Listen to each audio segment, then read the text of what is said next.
अभी बताया जा रहा था साधना कैसे करे, किस लेवल से करे।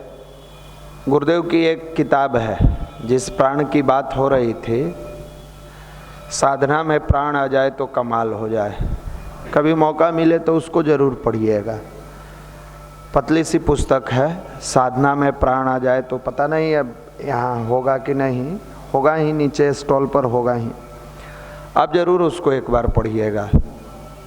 एक व्यक्ति साधना करता है, कभी आप मंदिर में आइएगा देखिएगा, नीचे माला लिए हुए हैं, ओम भूर्भुवः स्वः तत्सवितुर्वरेण्यं भर्गो देवस्य धीमहि धियो यो न प्रचोदयात्।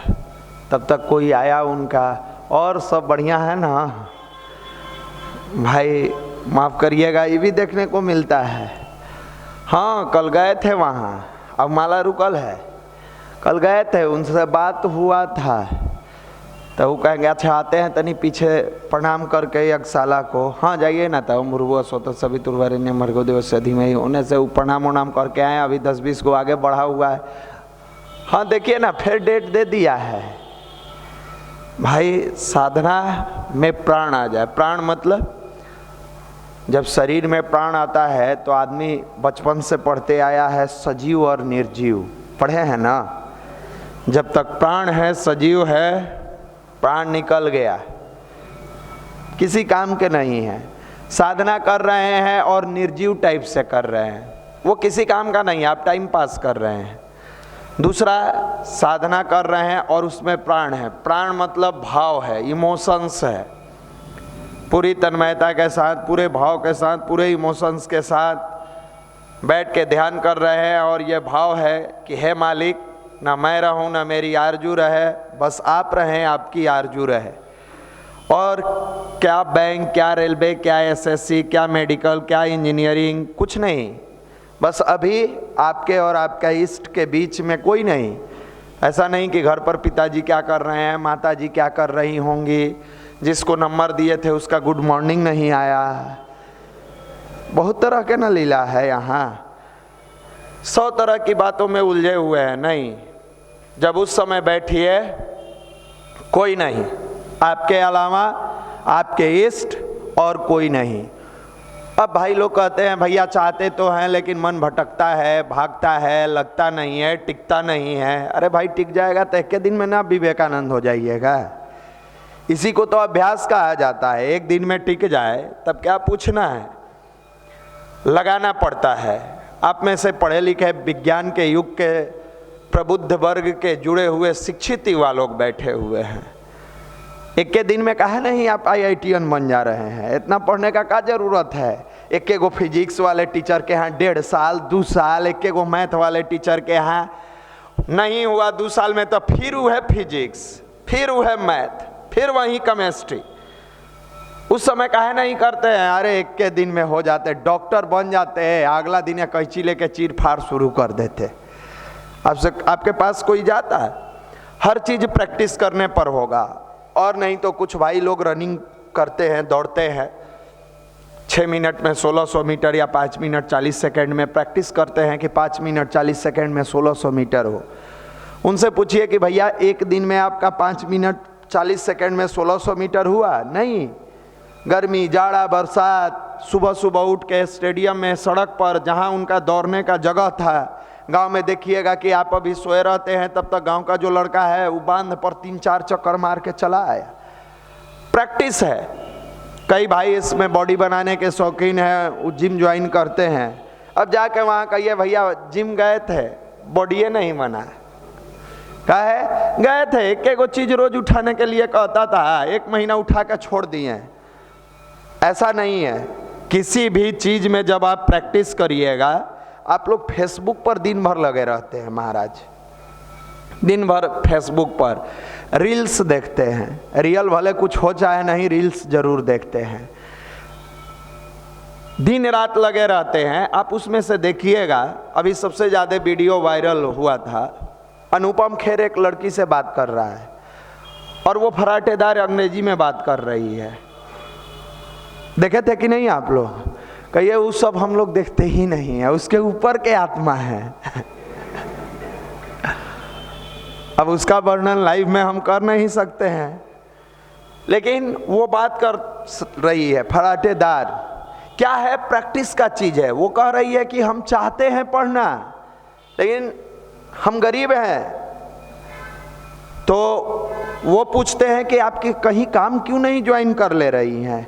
तो कोई नहीं रखता हमको। तब वो कहते हैं हम तुम्हें पढ़ाने के लिए प्रेरित करेंगे, हम तुम्हारा कहीं ना कहीं किसी अच्छे स्कूल में एडमिशन कराएंगे, तुम पढ़ोगी। एडॉप्ट करते हैं। अब जो रहे, आप कैमरा के सामने कहे यार जो रहे, हालांकि वो लोग करते भी होंगे। तो वो प्रैक्टिस का चीज है। आपके बिहार के गया का एक कुल्ली है, गया के इसमें कुछ लोग बैठे होंगे, जिसको हेल्पर अब कहा जाता है, कुल्ली नहीं कहिए, हेल्पर। सामान जो एक दूसरे जगह से उठाते हैं, पहुंचाते हैं। गया प्लेटफॉर्म पर वो सुबह से शाम तक रहते हैं। गया टूरिस्ट प्लेस है, बोध गया के चलते गया जंक्शन जो है वो टूरिस्ट प्लेस है। वो फराटेदार इंग्लिश बोलते हैं, फराटेदार एकदम अंग्रेजी। ये क्या है? प्रैक्टिस का चीज है। बस जिस प्रकार एक छोटा बच्चा अपने आप को प्रैक्टिस करते हुए क ख ग घ से लेके ABCD सीखते हुए मेडिकल इंजीनियरिंग IAS IPS बनता है, बड़े से बड़े पद को अचीव करता है, वैसे ही अध्यात्म के क्षेत्र में साधना करने वाला व्यक्ति जो भी हो, जब पूरी भाव के साथ, पूरी निष्ठा के साथ, पूरे इमोशंस के साथ ध्यान करने बैठता है, पूरे भाव के साथ सोचता है। और भावना क्या है? भावना जो होता है, जैसे हमारे पास मोबाइल है, तोड़ के समझा रहे हैं ध्यान के बारे में। जैसे आपके पास, हमारे पास, सबके पास मोबाइल है, और मोबाइल में किसी के पास एयरटेल का सिम है, किसी के पास जियो का सिम है, अलग अलग सिम लगाए हुए हैं। कहीं दिखता नहीं है कि कहां से एनर्जी घुसा और आप मजे से अपने हेलो पापा आज मन लगा के पढ़ लिए हैं, बहुत बड़ा एहसान किए हैं, करते हैं ना। हाँ जानू, करिए जानू जानू। बहुत तरह का ABCD एक एग्जाम्पल दे रहे हैं। आपको वो फ्रीक्वेंसी नहीं दिखता है। दिखता है क्या? इसमें से किन्हीं को, कुछ ज्ञानी होंगे जिनको दिखता होगा, हाथ उठाइएगा कि हाँ भैया वो कैसे घुसता है, हम देखते हैं, तब बात करके भेजते हैं। वो दिखता है कि जा रहा है पापा के पास, दिखता है? वो दिखता नहीं है, लेकिन आप इजली मजे से बात करते हैं। और सबसे बड़ी खासियत ये है कि एयरटेल के सिम में फोन लगाते हैं तो जियो वाले में नहीं जाता है। कभी कभार एक आध बार कहीं हो जाता है वो बाय डिफॉल्ट, लेकिन जियो पर लगाते हैं तो कभी वोडाफोन पे नहीं जाता है, वोडाफोन पे लगाते हैं तो कभी BSNL वाले पर नहीं जाता है। यानी फ्रीक्वेंसी सॉलिड मैच करता है और इजली बात कराता है। ठीक जब ध्यान करते हैं, आप भाव करते हैं, इमोशंस के साथ करते हैं, आपका भी फ्रीक्वेंसी जब गुरुदेव के पास भेजते हैं तो गलतियों से जानू के पास नहीं जाएगा, गलती से भी नहीं जाएगा। जब वंदनीय माता जी का ध्यान करिएगा तो गलती से भी आपको सब्जेक्ट का याद नहीं रहेगा। जब गायत्री माता का ध्यान करिएगा तो भुला के भी जानू याद नहीं आएगी, वो माता जी ही याद आएगी। ये भाव है, ये इमोशंस है। और ये इमोशंस जब मनुष्य को ताकतवर बनाता है तो यही साधना में जब प्राण आ जाता है तो किस तरह का वो कमाल करता है। साधारण गड़ेरिया का लड़का शिवाजी बन जाता है, नास्तिक नरेंद्र विवेकानंद बन जाते हैं, पेपर बेचने वाले व्यक्ति कलाम बनते हैं, पंप पर तेल देने वाला मानी बन जाते हैं, अर्धनग्न फकीर गांधी के नाम से जाने जाते हैं, दलित का बेटा भीमराव अंबेडकर बनते हैं, तो चौथा पास व्यक्ति पंडित श्री राम शर्मा आचार्य बन जाते हैं। ये ताकत है। अब आपको पूरा ज्ञान मोबाइल में ही दिखता है, पूरा ज्ञान लॉज के भैये के पास दिखता है, पूरा ज्ञान संस्कारशाला में ही नजर आता है। बैठ गए फलाने भैया ही की हैं। अरे महाराज, आप संस्कारशाला चलाते हैं, पाठशाला नहीं चला रहे हैं। देश में बहुत सारे पाठशाला खुला हुआ है, सरकार संचालित कर रही है, एडमिनिस्ट्रेशन है, सब कुछ है। जब आपका अंदर का संस्कार नहीं परिवर्तित हुआ, आप दूसरे को क्या दीजिएगा? गायत्री मंत्र की साधना करने वाले व्यक्ति के अंदर पहले स्वयं का परिवर्तन होता है। अब ये नहीं कहते कि अचानक 100% होता है, लेकिन पुराने भाई ध्यान से सुनिए, साल 2 साल 3 साल अगर आपने गायत्री की मन से, भाव से, इमोशन से साधना की है आपको अपनों के प्रति कौन कहे, गैरों के प्रति भी दर्द पैदा होता है।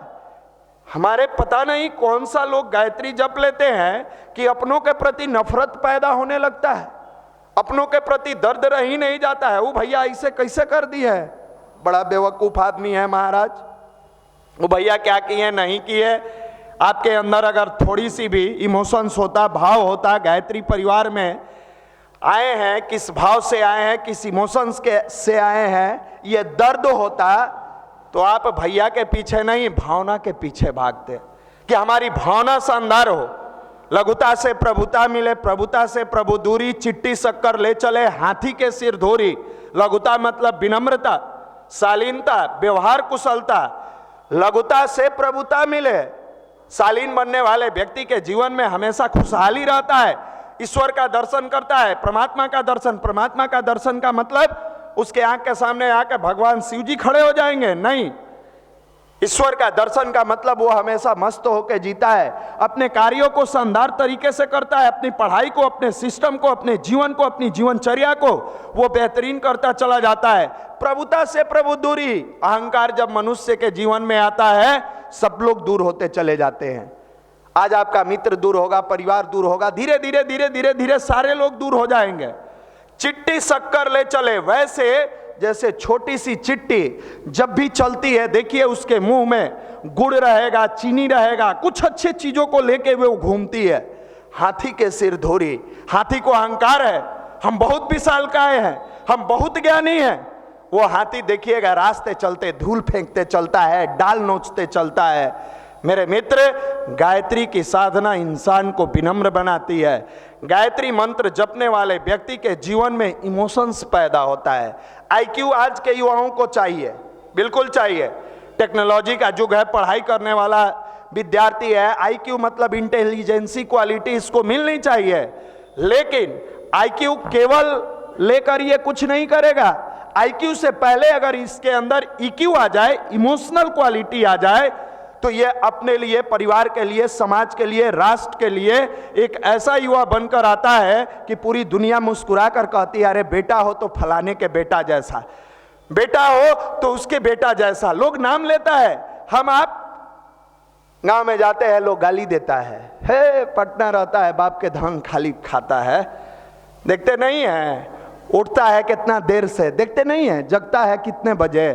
माफ करिएगा मेरे मित्र, यहां आते हैं तो एक चीज हमेशा ध्यान रखिए कि जैसे सेना में साधारण आदमी नहीं जाता है, सेना में साधारण आप चाहिए कि हम उस सेना के वर्दी पहन के गोली चलाएंगे, मिलेगा?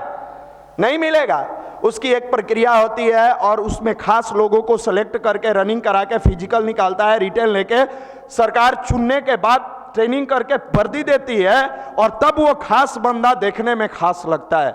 ठीक उसी प्रकार इस युवा मंडल में, गायत्री परिवार में साधारण लोग नहीं आते हैं। आप अपने आप को साधारण मत मानिएगा कि हमारा लॉज में मोनुआ रहता है, जो दोस्तवा है मोनुआ वो है, हम भी हैं। आप मोनुआ, महेशवा, सुरेशवा, गणेशवा का तुलना अपने से मत कीजिए।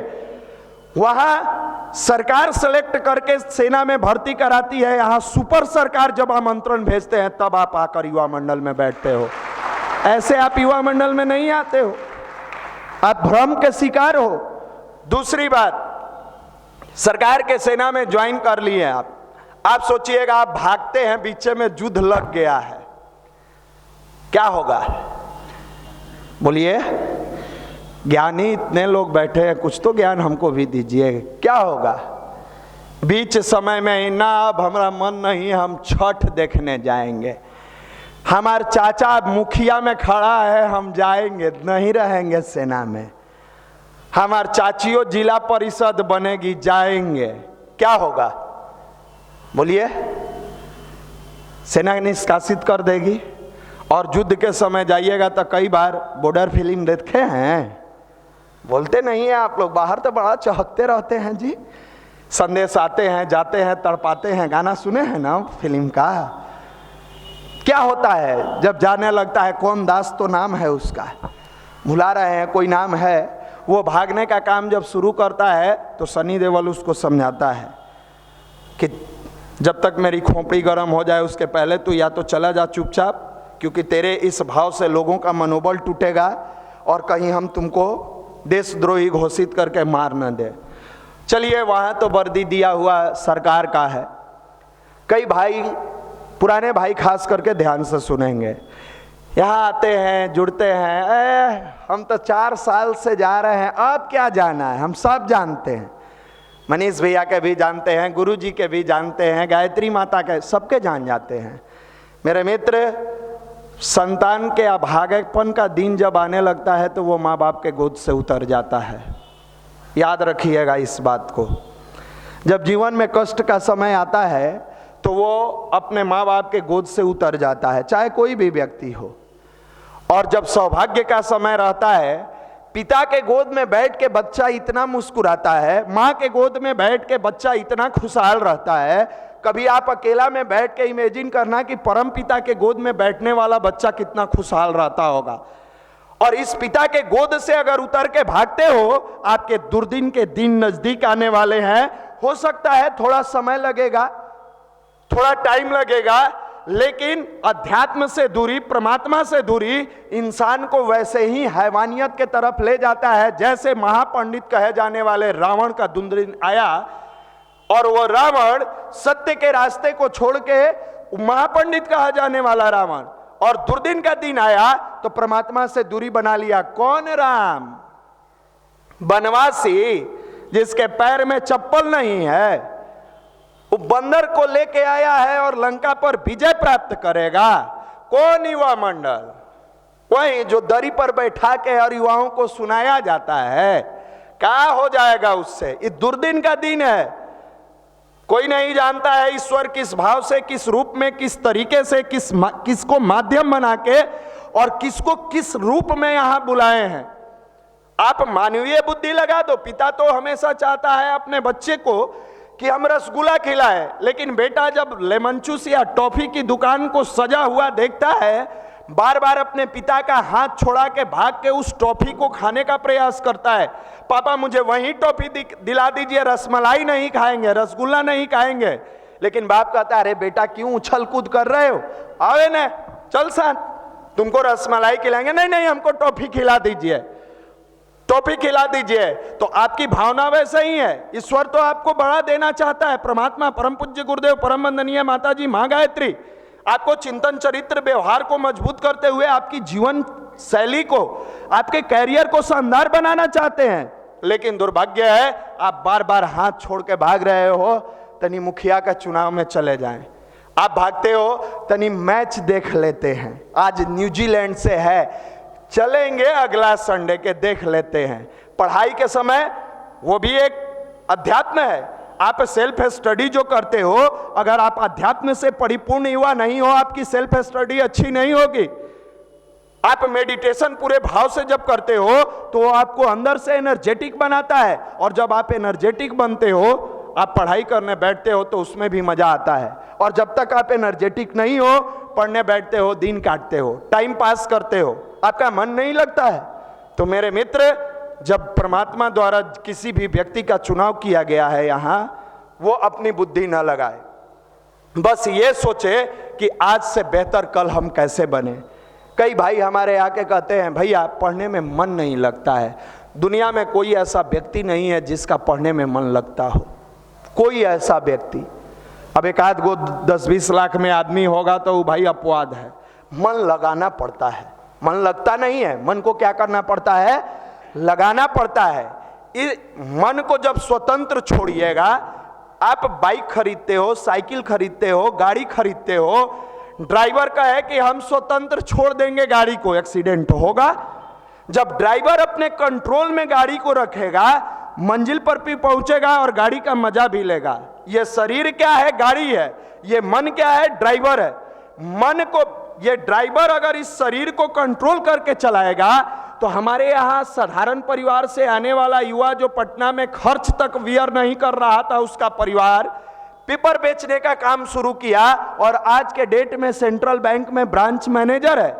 हमारे यहाँ साधारण परिवार से आया हुआ युवा, साधारण, जिसके पास पैसा नहीं था, पार्ट टाइम जॉब करता है और अच्छे पद पर पदाधिकारी बनकर बैठा है। हमारे यहाँ गया का भूसा बेचने वाले का बेटा, जिसके पिता की आर्थिक स्थिति कमजोर होती है, लेकिन श्रद्धा और समर्पण के साथ डेली मेडिटेशन करना, 8 घंटा सेल्फ स्टडी करता है, पूरी भाव और पूरी तन्मयता के साथ अपने कैरियर की जिम्मेदारी स्वयं उठाता है, धनबाद का डिस्ट्रिक्ट जज बनकर बैठा है। हमारे यहाँ पिता के साधारण परिवार से आया हुआ युवा, जिसके परिवार में बहुत कुछ नहीं है, युवा मंडल से जुड़ने के बाद IRS बन जाते हैं, कोई IAS बनते हैं, कोई IPS बनते हैं।